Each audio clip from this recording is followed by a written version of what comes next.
Oh, last message kay Naoya Inoue, tol. Ayun, binabati pala natin sila ng congratulations sa inyong dalawa, both of them. At alam mo, Naoya, nagiging malakas ka na naman. Kasi alam ko,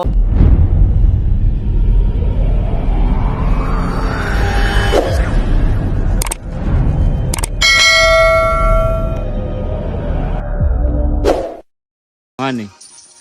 easy, money, ging. Sayang, natalo yung 5 rounds namin. Pero, by knockout, panalo pa rin. Ano masasabi mo sa ano, tol? Sa laban ni Inoue at Tapalis? Yung laban niya, parang hindi niya pinakita na gusto niyang manalo sa laban. Pero, maganda naman yung pinapakita niya. Defense. At saka Natakot kasi siya. Natakot siya sa muntok, no? defense lang yung ano niya.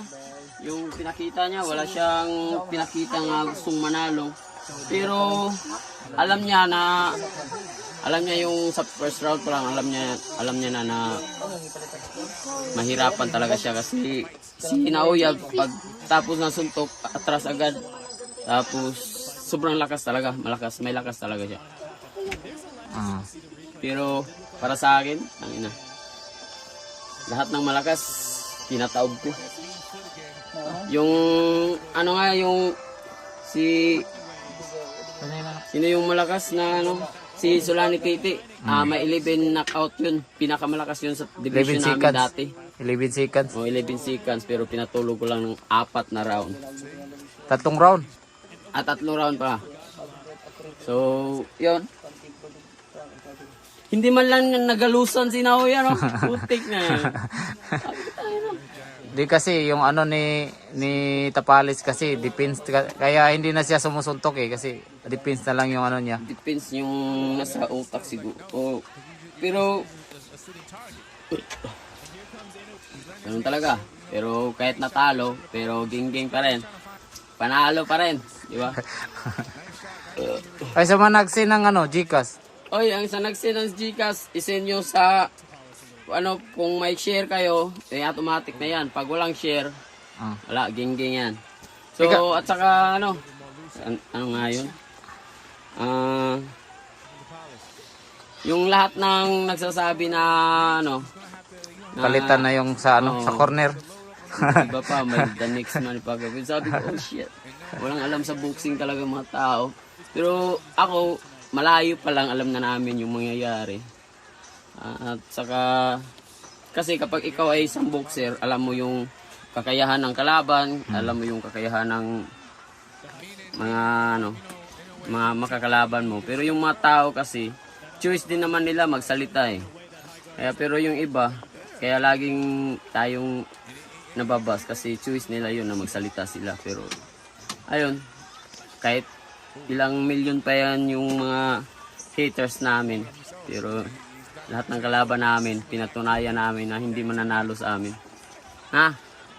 Kay Angas ng Cebu. Di ba hindi Oo, grabe, sobrang pinatigil agad. Oh. Samantala yung isang Japanese na may malaki na ng sugat dito. Oh. Pero hindi pinatigil. Pero shit, ano ba to? Kasi, Pero yung sayo, yung laban mo. O yung sa akin, sugat lang kahit kunti lang. Pero pinatigil agad. O papamura tayo sa wala sa oras nun. Ganun talaga pag Japanese, no? Yun ang nila. Kaya pero alam nyo guys, kaya ganun yung nangyayari. Alam nyo na. Dahil natatakot siya sa atin.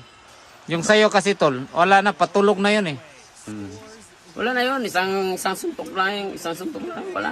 Finish na yun. Pero pag si Naoya Inoue, pag matamaan ko, wala. Ganun yan, geng. Abangan nyo lahat ng mga taong, mani natin, puta niya. Magkala dyan, puta!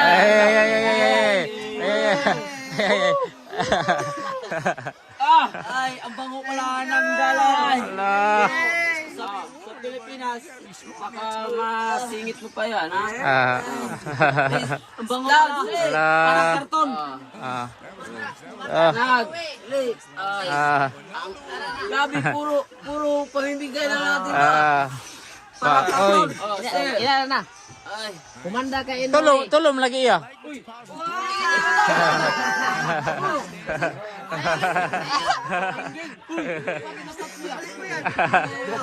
Oh. Kita pa natagaan. Kita pa natagaan. Ah. oh. Ah. Isi Manny, Ay. walang kawok na kuwak. Si Manny, si Ward. Doon. Kumanda ka Inoy. Ah. Si Cuadro Alas na yung kalaban mo. Pag nabagsa ka sa apat na round, May mga ako motor na kayo. ang magtapos sa'yo. May mga motor. May mga motor kayo. Ayun, may mga motor kayo. Oh, may mga motor kayo, Inoy. Inoy, Ah. alam ko na Ah. panalo ka ngayon. Ah. Pero kapag si Cuadro Alas ang kalaban mo, Ah. May motor kami. tugot ang ulo, tugot ang master Ay, di ba? ang giliw. Utang ng giliw. Gingging. Oh, tol. At ito guys, kapag pag mananalo tayo dyan, bibigyan ko to sila ng isa-isa motor. Hello. May motor. Oh. Ah, anong gusto mong motor? Inmac yung sa ano yung sa'yo? Rider?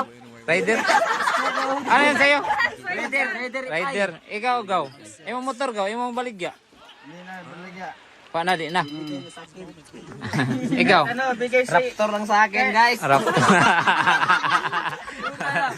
Ay, malabo sa katotohanan nila. Ah. Ah. Yung motor na, meron naman akong motor eh. Ah. Ay, mo ng motor? Puta, alam mo, pag si Cuadrolas magsalita, tutuhan talaga yan. Puta, ibigyan ka lang namin ng isang ano. Oh, last message kay Noya Inumitol. Ayun, binabati pala natin sila ng ano, congratulations sa inyong dalawa, both of them. At alam mo, Naoya, nagiging malakas ka na naman. Kasi alam ko nung nagla-live ako kanina, sabi ko isip fight mo lang yan kasi parang tune up fight mo lang yan. Tapos kay Tapalis, big fight na yun. Pero sabi ko, yung mga tao laging nag-ano, tapos sinahype nila masyado. Sabi ko, ayos din. Para kapag may laban talaga, hype talaga, para maraming manood. At yung mga Japanese, alam nila na hindi sila naniwala na matatalo sila. Kaya yung ginawa ni para makasurvive lang, laging dinidipinsa. Pero nakikita natin yung laban na malakas talaga. May lakas talaga kasi kahit gaganunin siya eh. Tapos yung street, mahina lang yun binatawan lang. Pababa. Ganun. Binitawan lang yung Oo, street. binatawan lang pero lasting na kasi siya nun. Pero ayun, congrats sa iyo. Naoya Inoue, nagiging malakas ka na naman. Alam mo, lahat ng mga tao dito na mga solid supporters ko, lahat ng mga sinasabi nila, wala makakatalo sa iyo kundi si Cuadro Alas lang. So abangan nyo guys. Yung panalo natin, yung Gcash. Hindi pa yan panalo, tol. Yung pira mo pa yan. Pero pa to? Ah. Yan yung ano mo. Yung sugal. Oo. Hindi mo pa nakuha? Hindi na isisin daw nila sa bangko. Okay. So, ano pa? Okay na yan. Sa mga Okay fans, na yan. sa mga nanalo. Sa mga nanalo, sa lahat ng naniwala sa amin na gano'n, alam mo naman, lahat ng mga Pilipino, suportado namin yan. Pero kami, real talk lang kasi kami, totoong tao, totoong lahat ng mga sinasabi namin. At